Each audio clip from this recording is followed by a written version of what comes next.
E eu acho que o IRB é uma boa, seguindo a postura aí, a sua colocação, a IRB é uma boa aposta. Nós tivemos a oportunidade de estar presente numa reunião onde ficou claro que a empresa havia chegado num ponto ruim e que agora havia sido colocada novamente numa posição de continuar a se recuperar, e continuar a dar resultado. Então, eu acredito, como acreditei na Unipar, eu acredito que ela possa, dentro de algum tempo, porque isso é desde 2020. Então, está muito pequeno ainda o tempo, né? Então, eu acredito que ela vai assumir uma recuperação boa. Fala aí, investidor, beleza? Fernando Cecim falando, criador do canal, e hoje é mais um dia de análise de indicadores fundamentalistas e hoje vamos falar de uma das grandes apostas do Luiz Barsi, o maior investidor pessoa física do Brasil. Vamos falar da IRB, que é amada por alguns e odiada por outros. Aposto que muita gente aí já perdeu bastante dinheiro na IRB, mas será que tá num bom momento de compra? Será que ela tá lá embaixo mesmo, no fundo do poço, e agora é só pra cima? Vamos ver tudo isso nesse vídeo. Vamos fazer uma análise completa dividido em 5 grupos de indicadores,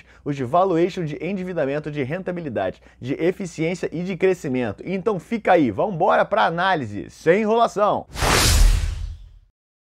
Iniciando a análise da IRB, de ticker IRBR3. A gente consegue ver que o preço da ação está R$ 1,23 e que o seu dividend yield hoje é nulo, infelizmente. Outro ponto importante que a gente consegue ver aqui é que nos últimos 12 meses houve uma desvalorização de 74,48%. E nesse mês atual ela já teve uma desvalorização de 12,14%. Essa desvalorização nos últimos 12 meses nos chama bastante atenção. Será que está no momento de investir? O Barsi diz que sim. Lembrando a todos que a nossa análise é dividida em 5 grupos de indicadores, os de valuation, de endividamento, de rentabilidade, eficiência e crescimento. E a gente vai iniciar aqui com os indicadores de valuation, começando com o dividend yield, que infelizmente, como já vimos, na IRB é nulo, ou seja, ela não distribuiu dividendos nos últimos 12 meses. A gente consegue ver no gráfico de histórico do dividend yield da IRB que ela já apresentou distribuição de dividendos, mas que do ano de 2020 para cá ela deixou de distribuir dividendos. Mas claro que a gente sabe que ela teve um grande problema de governança no passado. Então a gente tem que esperar os próximos anos, porque possivelmente ela no futuro venha a distribuir dividendos. Lembrando que ela em 2019 chegou a distribuir um bom dividendo de 6,52%. Outro indicador de valuation que gostamos bastante é o P sobre L, que é uma relação entre o preço atual da ação e o lucro produzido pela empresa. O ideal desse indicador é que ela seja abaixo de 15 para considerarmos uma ação barata, mas a gente não pode considerar isso positivo, pois o indicador está negativo. E o indicador negativo significa que a empresa não teve lucros, ela teve sim prejuízo, pois o indicador é preço sobre lucro e o preço nunca pode ser negativo, então o lucro foi negativo e o lucro negativo é prejuízo. A gente consegue ver que até o ano de 2019 o P sobre L era positivo, mas claro, com o problema de governança todos os indicadores caíram. Mas pegando um ponto positivo, a gente consegue ver um crescimento de 2021 até o momento atual, quando estava em menos 7,47 e está hoje em menos 3,64. Então se ela continuar nesse caminho, possivelmente ela entrará num período positivo do gráfico. Outro indicador que gostamos bastante de valuation é o P sobre VP, que é uma relação entre o preço atual e o valor patrimonial da empresa. Lembrando que esse indicador em 1 significa que o preço da ação está condizente com o valor patrimonial, mas nós consideramos uma ação barata quando o indicador está abaixo de 1,5, e nesse caso, sim, ela está abaixo de 1,5, em 0,93. Ou seja, hoje a ação está sendo negociada abaixo do seu valor patrimonial. O que isso significa? Significa que o somatório do preço das suas ações é menor do que o somatório do preço do valor do patrimônio da empresa. Isso normalmente é muito buscado por quem está querendo comprar uma barganha na bolsa. Aqui no gráfico a gente já consegue ver que nem sempre foi assim, que o indicador vem caindo ao longo dos anos. Ou seja, ela está ficando ano a ano mais barata com relação ao seu valor patrimonial. Mas claro, a gente sabe que o problema veio da crise de governança. Não é um ponto positivo. Mas tem gente que considera que a ação é promissora. Inclusive o maior investidor pessoa física brasileiro, o Luiz Barsi. Ele confia ainda na IRB. Acha que ela vai voltar a crescer no futuro. Agora falaremos dos indicadores de endividamento, começando com passivos sobre ativos, que é uma relação clara entre os passivos da empresa e os seus ativos. O ideal desse indicador é que ele seja menor do que 1, indicando que a empresa tem mais ativos do que passivos. Nesse caso, em 0,85, o indicador cumpre o que é o esperado, tendo hoje aproximadamente 15% a mais de ativos do que de passivos. Olhando o seu gráfico aqui, a gente gente consegue ver que o indicador vem crescendo, o que não é muito bom, indicando que os passivos da empresa vêm crescendo mais do que os ativos da empresa. Então temos que ficar de olho no futuro, porque esse indicador pode passar de 1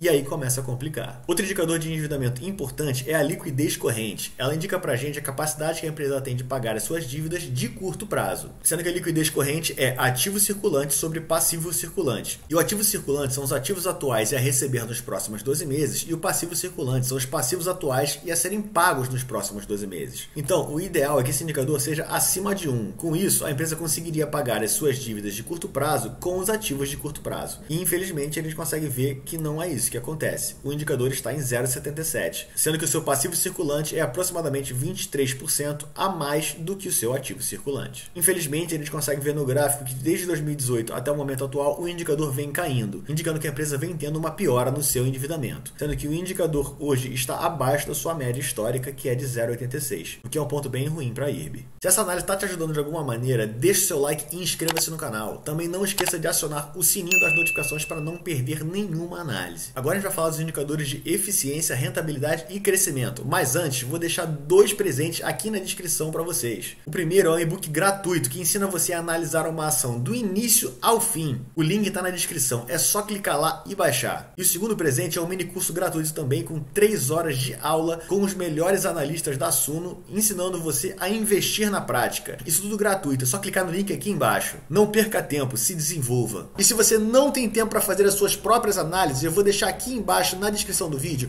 o link da Suno Research, a maior casa de análise do Brasil. E nesse link você vai entrar direto também para a assinatura de melhor custo-benefício da Suno, que é a assinatura Premium. Ela dá para você direito a 3 carteiras recomendadas, sendo uma de valor, uma de dividendos e uma de fundos imobiliários. Além disso, tem diversos relatórios sobre todas as ações e também o preço teto das ações. Fora isso, você pode ter ajuda de analista para tirar qualquer uma das suas dúvidas. Então vai lá, entra no link, pelo menos lê o prospecto, você vai gostar. Agora vamos voltar aos indicadores e voltando pelos de eficiência, começando com a margem EBIT, que é uma relação entre a receita líquida da empresa e o seu EBIT. Lembrando que EBIT são os lucros antes que sejam pagos os juros das dívidas e os seus impostos. O ideal desse indicador é que ele seja acima de 10%. E hoje, como a gente sabe que a empresa está com problemas, o indicador está negativo, infelizmente. Ou seja, o seu EBIT é negativo. Aqui a gente consegue ver que até 2019 a sua margem EBIT era positiva e era até acima do indicado, em 10,85. Mas infelizmente, depois dessa crise, o indicador caiu bastante. E ele segue caindo ao longo dos anos. Isso aqui é o pior. Sendo que hoje ele está em menos 32,37 e em 2020 estava em menos 21,42.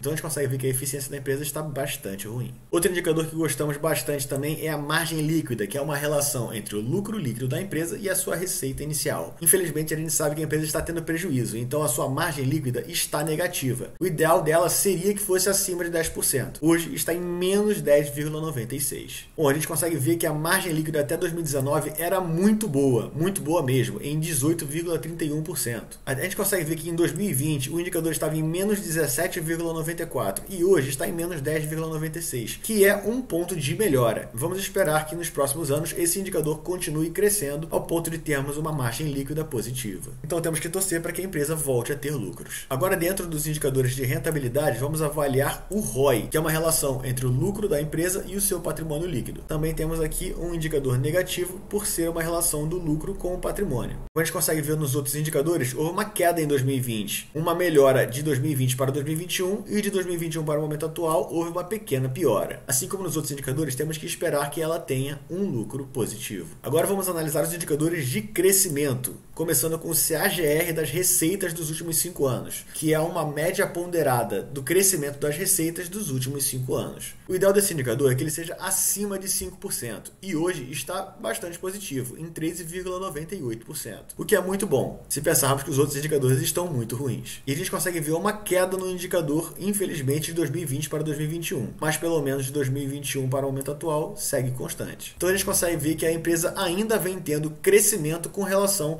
às suas receitas. Comparando aqui com as suas concorrentes, a gente consegue ver que o indicador da IRB está melhor do que todas as suas outras adversárias, sendo que o CAGR das receitas da IRB está em 13,98, o da Sul América está em 4,58 e o da Porto Seguro está em 5,64. Então, nesse quesito, a IRB é melhor que as suas concorrentes. Vamos dar uma analisada agora no seu gráfico de lucro líquido. A gente consegue ver prevê um crescimento de 2014 até 2019, sendo que ela passou de 600 milhões para 1,2 bilhões. Mas na verdade, naquela crise houve uma falha das informações. Então em 2020 a gente consegue ver que ela teve um prejuízo de 1,5 bilhões de reais. Em 2021 ela teve um prejuízo já de menor, de 680 milhões de reais. E até esse momento ela está tendo um prejuízo de aproximadamente 300 milhões de reais. Se continuar nessa sequência, é possível que nos próximos anos a empresa venha a ter lucro. Então vamos esperar. Você chegou até aqui é porque essa análise realmente está te ajudando. Então deixe seu like e inscreva-se no canal. Também não deixe de comentar aqui qual é a próxima empresa que você quer que façamos essa análise completa. E se você não tem tempo para fazer as suas análises ou não gosta de fazer as suas análises, eu vou deixar aqui no link as assinaturas da Suno Research, a maior casa de análise do Brasil. E nesse link você vai ter a assinatura de melhor custo-benefício das recomendações de ações da Suno. E para melhorar, você pode tirar todas as suas dúvidas com os especialistas da Suno. E a cereja do bolo, você tem 7 dias grátis para cancelar a assinatura caso você não goste. Então não faz sentido você não experimentar. Vai lá, clica no link aqui embaixo. Então é isso, pessoal. Essa foi a análise da IRB. Um abraço e até a próxima!